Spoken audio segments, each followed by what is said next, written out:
o ano, 1139, o dia, 25 de julho, quando o conde Afonso Henriques de Portugal derrotou uma coalizão de governantes muçulmanos, em Ourique, hoje atual Alentejo, ao sul do rio Tejo.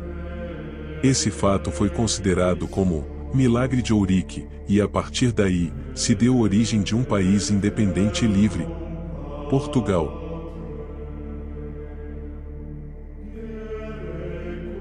Os 5 escudos azuis, no centro da bandeira nacional, indicam que foram 5, os reis mouros derrotados na Batalha de Ourique. Portugal, na época romana, era mais ou menos equivalente à província da Lusitânia, deixando saudades dos tempos das histórias militares que foram o início da aventura europeia na época. Por volta do ano 1000, quando a maior parte da Península Ibérica estava sob o domínio árabe-berbere, os reis cristãos das Astúrias retomaram a região do Rio Douro e a cidade-estado do Porto. Esta pequena área no norte do atual Portugal recebeu o nome de Terra Portucalis, em homenagem a Portus Cali, o nome romano do Porto. Em 1095, no auge da Reconquista, o rei de Leão e Castela, Afonso IV, entrega o condado de Portugal ao seu genro, Henrique de Borgonha, o grande vencedor da Batalha do Milagre de Ourique. Existe uma lenda que conta que, um pouco antes da Batalha de Ourique, Dom Afonso Henriques de Borgonha foi visitado por um velho homem, que aparentemente, o rei já teria visto em sonhos. Esse velho homem fez uma revelação um tanto inesperada, e que foi considerada uma profecia cristã, pois ele falou que Dom Afonso seria vitorioso na batalha. Disse-lhe também para, na noite seguinte, sair do acampamento sozinho, logo que ouvisse a sineta da ermida, onde o velho vivia. O rei, confiante na palavra desse velho, o fez como solicitado. Ao chegar ao destino, Dom Afonso se surpreendeu ao ver um raio de luz que iluminou tudo em seu redor, deixando-o distinguir, aos poucos, o sinal da cruz, e Jesus Cristo crucificado. Emocionado, ajoelhou-se e ouviu a voz do Senhor, que lhe prometeu a vitória naquela, e em outras contendas. No dia seguinte, Dom Afonso Henriques venceu a batalha. Conforme reza a lenda, Dom Afonso Henriques decidiu então que a bandeira portuguesa passaria a ter 5 escudos, ou quinas, em cruz, representando os 5 reis vencidos e as 5 chagas de Cristo. A Batalha de Ourique é um episódio simbólico para a monarquia portuguesa, e nesse dia Dom Afonso foi consagrado rei de Portugal, na mesma data de 25 de julho de 1139, no campo de Ourique. Por intermédio do rei e dos seus descendentes, Deus fundaria um império através do qual o seu nome seria levado às nações mais estranhas. Dom Afonso ainda pensava no que lhe tinha acontecido, regressando cheio de confiança ao acampamento. No dia seguinte, os portugueses, em menor número, mas contagiados pelo entusiasmo do seu rei, puseram os mouros em fuga, perseguindo-os e matando-os. O feliz vencedor se proclama rei sob o nome de Afonso I, e, para assegurar sua independência face ao sogro, se coloca sob a proteção da Santa Sé. Em 25 de outubro de 1147, com a ajuda de 13.000 cruzados em partida para a Terra Santa, Afonso I, o Conquistador, toma Lisboa dos muçulmanos, que a ocupavam havia 4 séculos. Lisboa, na foz do Tejo, tornou-se a nova capital do reino. Seu nome remontava ao herói grego Ulisses, porém supunha-se, mais seriamente, que os fenícios a haviam fundado sob o nome de Olisipo. Após muitos anos do reinado de Afonso I, já em 1383, o rei de Castela, Juan, o Bastardo, assume o reinado da região. Contudo, a nobreza portuguesa resiste e o chefe da rebelião, um soldado de 25 anos, chamado de Nuno Álvares Pereira, é eleito rei de Portugal pelas Cortes de Coimbra, sob o nome de João I. Desafiado, o soberano de Castela atravessa a fronteira com seu exército. As tropas portuguesas, reforçadas por um contingente de arqueiros ingleses, o derrotam em Aljubarrota, a meio caminho de Lisboa, em 14 de agosto de 1385, restaurando a independência de Portugal. Nuno Pereira, após servir o rei como condestável, funda um mosteiro carmelita em Lisboa, e se afasta em 1423. É canonizado 5 séculos mais tarde. João I, em maio de 1386, firma com os aliados ingleses o Tratado de Windsor, estabelecendo uma liga de amizade inviolável, eterna, sólida, perpétua e verdadeira, entre os dois reinos, aliança que jamais foi posta em causa, e que permanece como a mais antiga ainda em vigor. Portugal toma Ceuta, ao norte de Marrocos, em 1415. E essa foi a primeira intervenção dos europeus fora de seu continente, depois das cruzadas. Todavia, logo abandonam as conquistas terrestres, e se orientam para a navegação de longo curso. Encorajados pelo infante Dom Henrique, o navegador, marinheiros e príncipes portugueses, passam a desempenhar papel pioneiro e protagonista nas grandes descobertas. A bordo de naus bastante manejáveis, as caravelas descobrem o arquipélago de Açores, e a Ilha da Madeira, e exploram metodicamente a costa africana, com vistas a contornar o continente e atingir as Índias. Em 1433, Henrique o Navegador, dá ordem a Gil Yanes de fazer o reconhecimento da costa para além do Cabo Bojador, ao sul do atual Marrocos. Num primeiro momento, o marinheiro prefere rumar para as Canárias, visto que lendas tenebrosas corriam sobre as paragens ao sul desse cabo. No entanto, voltou atrás, e no ano seguinte, foi o primeiro ocidental a ultrapassar esse cabo. Em 1488, por fim, Bartolomeu Dias contorna o Cabo das Tormentas, também conhecido como Cabo da Boa Esperança. Poucos anos foram necessários para que Vasco da Gama lançasse âncoras em Porto das Índias. O triunfo dos portugueses foi momentaneamente empanado pelo sucesso concomitante de Cristóvão Colombo que, partindo para o ocidente em busca da Ásia, oferece um novo mundo aos soberanos espanhóis. Prevendo eventual conflito territorial, o Papa Alexandre VI, de origem espanhola, intervém como árbitro e divide as terras a descobrir entre espanhóis e portugueses, no Tratado de Tordesilhas de 7 de junho de 1494. E onde entra a participação dos templários nessa epopeia portuguesa? É agora que começamos a verdadeira história do descobrimento do Brasil. Conquistada pelos cristãos na Primeira Cruzada, em 1098, Jerusalém estava de novo cercada pelos árabes em 1116. Foi quando os nobres franceses Hugo de Poins e Geoffroy de Saint-Omer juraram, na Igreja do Santo Sepulcro, viver em perpétua pobreza e defender os peregrinos que vinham à Terra Santa. Nascia a Ordem dos Cavaleiros Pobres de Cristo, renomeada, em 1119, como Ordem dos Cavaleiros do Templo, a Ordem dos Templários. Na época, várias organizações católicas congregavam devotos sob regimento próprio. A dos Templários, entretanto, era diferente e seus membros eram monges guerreiros. As normas da ordem eram secretas e só conhecidas, na totalidade, pelo grão-mestre e pelo Papa. Desde o início, os templários foram desobrigados de obedecer aos reis. Podiam, assim, ter interesses próprios. Ao entrar na companhia, o novato conhecia só uma parte das regras que a guiavam e, à medida em que era promovido, sempre em batalha, tinha acesso a mais conhecimentos, reservados aos graus hierárquicos superiores. Ritos de iniciação marcavam as promoções. Foi essa estrutura que permitiu, mais tarde, a Ordem de Cristo manter em segredo os conhecimentos de navegação no Atlântico. Enquanto as cruzadas empolgaram a Europa, os templários receberam milhares de propriedades por doação ou herança e desenvolveram intensa atividade econômica. Nos seus feudos, introduziram métodos racionais de produção e foram os primeiros a criar linhagens de cavalos em estábulos limpos. Uma rede de postos bancários logo se espalhou por vários países. Peregrinos a caminho da Terra Santa, depositavam seus bens no ponto de partida e ganhavam uma carta de crédito com o direito de retirar o equivalente em moeda local em qualquer estabelecimento templário.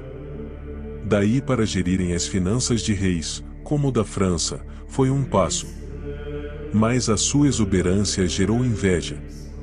Enquanto houve cruzadas, os templários exibiram orgulhosamente o manto branco com a cruz vermelha, sim, a mesma que depois as naus portuguesas usariam. Com a queda da Cidade Santa, em 1244, e a expulsão das tropas cristãs da Palestina, em 1291, a mística se dissipou e a oposição monárquica tornou-se explícita. Nas décadas seguintes, a confraria seria extinta em toda a Europa, com a exceção de Portugal.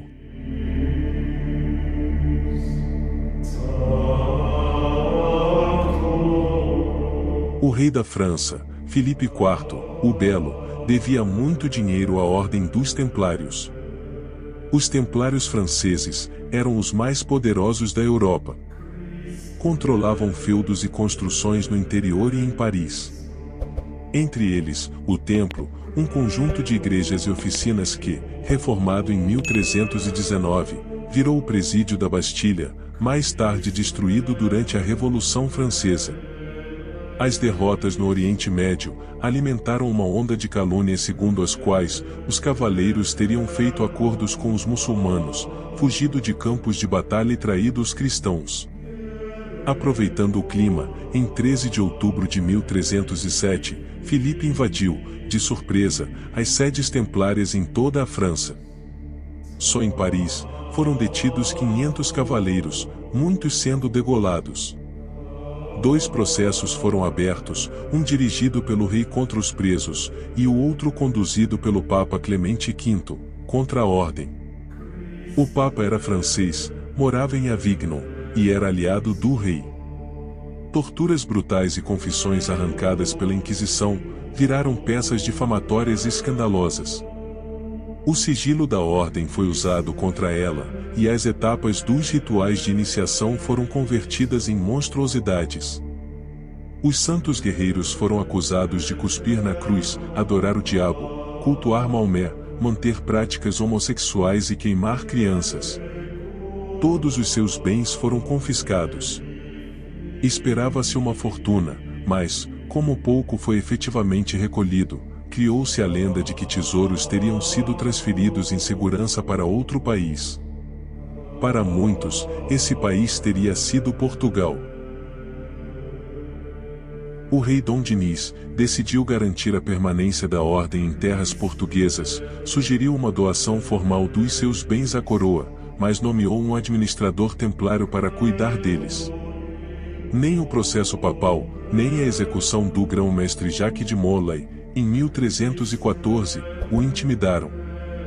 Em 1317, reiterando que os templários não haviam cometido crime em Portugal, Dom Dinis transferiu todo o patrimônio dos cruzados para uma nova organização recém-fundada, que seria chamada agora de a Ordem de Cristo. Assim, Portugal virou refúgio para perseguidos em toda a Europa. De vários países chegavam fugitivos, carregando o que podiam. O Castelo de Tomar virou a caixa forte dos segredos que a Inquisição não conseguiu arrancar. 2 anos depois, em 1319, um novo Papa, João XXII, reconheceu a Ordem de Cristo. Começava para os cavaleiros uma nova era, com uma nova missão. Nas primeiras décadas de existência da Ordem de Cristo, os ex-templários estabeleceram estaleiros em Lisboa, fizeram contratos de manutenção de navios e dedicaram-se à tecnologia náutica, aproveitando o conhecimento adquirido no transporte marítimo de peregrinos, entre a Europa e o Oriente Médio, durante as cruzadas. Ao mesmo tempo, preparavam planos para voltar à ação, contornando a África por mar e, aliando-se a cristãos orientais, expulsar os mouros do comércio de especiarias. Em 1416, quando assumiu o cargo de grão-mestre, Dom Henrique lançou-se à diplomacia. Passaram-se 100 anos desde que os templários haviam sido condenados nos processos de Paris, e o Vaticano estava preocupado com a pressão muçulmana sobre a Europa, que crescera muito no século XIV. Com isso, em 1418, o infante consegue do Papa um aval ao projeto expansionista. Daí em diante, cada avanço para o sul e para o oeste será seguido da negociação de novos direitos. Em um século, os papas emitiram 11 bulas privilegiando a ordem com monopólios da navegação na África, posse de terras, isenção de impostos eclesiásticos e autonomia para organizar a ação da Igreja nos locais descobertos. Até a metade do século XV, os cavaleiros saíram na frente, sem esperar pelo Estado português. Uma vez iniciada a colonização, eventualmente doavam à família real o domínio material dos territórios, mantendo o controle espiritual. A corte, interessada em promover o desenvolvimento da produção de riquezas e do comércio, cabia então consolidar a posse do que havia sido descoberto. No Marrocos, os novos cruzados atacaram Tanger, em 1437, e Alcácer Seguir, em 1458. O ímpeto guerreiro preponderou sobre o mercantilismo real até 1461, quando o cavaleiro, Pedro Sintra, encontrou ouro na Guiné. Aí, a pressão comercial da monarquia começou a ficar maior. Mesmo assim, ainda houve expedições contra os mouros marroquinos em Azila e Tanger, outra vez, em 1471.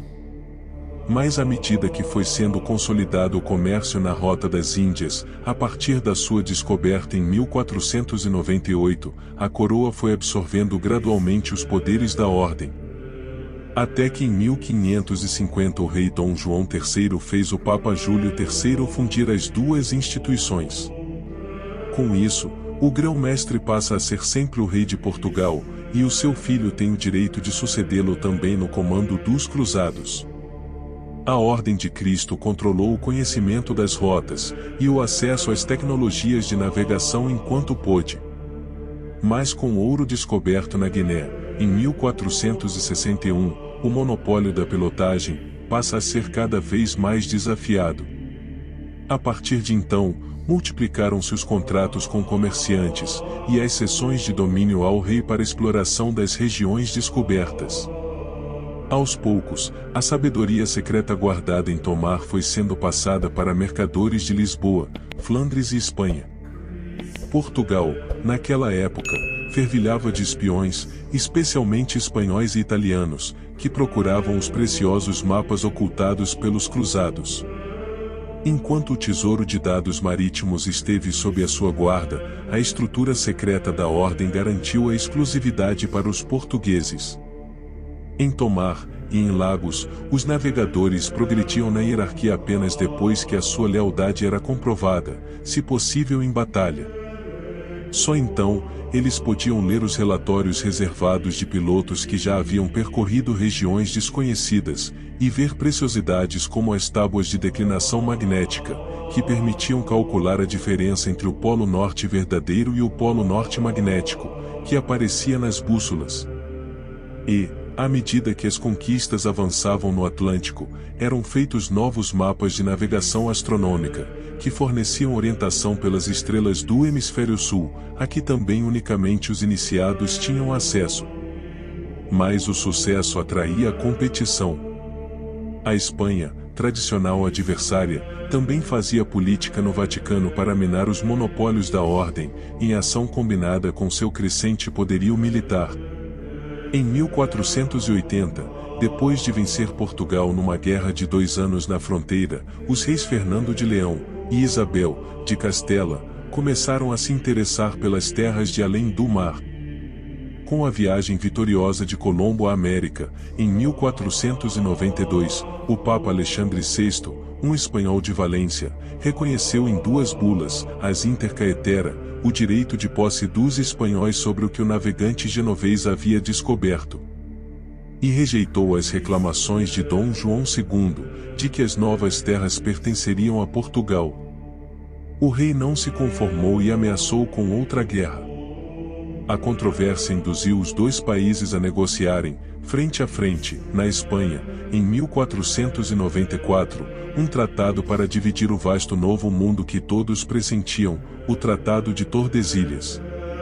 Na volta da viagem à América, em 1493, Cristóvão Colombo fez uma escala em Lisboa para visitar o rei de Portugal, Dom João II. Um gesto corajoso. O soberano estava dividido entre dois conselhos: prender o genovês ou reclamar do Papa direitos sobre as terras descobertas. Para a sorte de Colombo, decidiu pela segunda alternativa. Como a reivindicação não foi atendida, acabou sendo obrigado a enviar os melhores cartógrafos e navegadores da Ordem de Cristo, liderados pelo experiente Duarte Pacheco Pereira, a Tordesilhas, na Espanha, para tentar um tratado definitivo, mediado pelo Vaticano, com os espanhóis. Apesar de toda a contestação a seus atos, a Santa Sé ainda era o único poder transnacional na Europa do século XV. Só ela podia mediar e legitimar negociações entre países. O cronista espanhol das negociações, Frei Bartolomeu de Las Casas, invejou a competência da missão portuguesa. No livro História de las Índias, escreveu: ao que julguei, tinham os portugueses mais perícia e mais experiência daquelas artes, ao menos das coisas do mar, que as nossas gentes. Sem a menor dúvida. Era a vantagem dada pela estrutura secreta da ordem. E não deu outra, Portugal saiu-se bem no acordo. Pelas bulas intercaetera, os espanhóis tinham direito às terras situadas mais de 100 léguas a oeste e sul da ilha dos Açores e Cabo Verde. Pelo Acordo de Tordesilhas, a linha divisória imaginária, que ia do Polo Norte ao Polo Sul, foi esticada para 370 léguas, reservando tudo que estivesse a leste desse limite para os portugueses, e claro, o Brasil inclusive. Graças aos conhecimentos amealhados pela ordem, e à sua política de sigilo, os portugueses sabiam da existência das terras na parte do globo onde hoje está o Brasil, 7 anos antes da viagem de Cabral, e garantiram a posse bem antes da descoberta. Domingo, 8 de março de 1500, em Lisboa, terminara a missa campal, e o rei Dom Manuel I, sobe ao altar, montado no cais da Torre de Belém, toma a bandeira da Ordem de Cristo e a entrega a Pedro Álvares Cabral. O capitão vai içá-la na principal embarcação da frota que partirá daí a pouco para a Índia. Era uma esquadra respeitável, a maior já montada em Portugal, com 13 navios e 1.500 homens. Além do tamanho, tinha outro detalhe em comum. O comandante não possuía a menor experiência como navegador. Cabral só estava no comando da esquadra porque era cavaleiro da Ordem de Cristo e, como tal, tinha duas missões: criar uma feitoria na Índia e, no caminho, tomar posse de uma terra já conhecida, o Brasil. A presença de Cabral à frente do empreendimento era indispensável, porque só a Ordem de Cristo tinha autorização papal para ocupar os territórios tomados dos infiéis, e no caso brasileiro, os infiéis eram os nativos destas terras. No dia 26 de abril de 1500, 4 dias depois de avistar a costa brasileira, o cavaleiro Pedro Álvares Cabral cumpriu a primeira parte da sua tarefa. Levantou onde hoje é Porto Seguro, a bandeira da ordem, e mandou rezar a primeira missa no novo território. O futuro país estava sendo formalmente incorporado às propriedades da organização. O escrivão Pero Vaz de Caminha, que reparava em tudo, escreveu para o rei sobre a solenidade. Ali estava com o capitão a bandeira da Ordem de Cristo, com a qual saíra de Belém, e que sempre esteve alta. Para o monarca português, a primazia da ordem era conveniente. É que atrás das descobertas dos novos cruzados, vinham as riquezas que faziam a grandeza, e a glória do reino de Portugal. E assim, chegamos ao fim de mais um vídeo, e se ainda não for inscrito, por favor se inscreva e deixe um like e um comentário. Seremos muito gratos.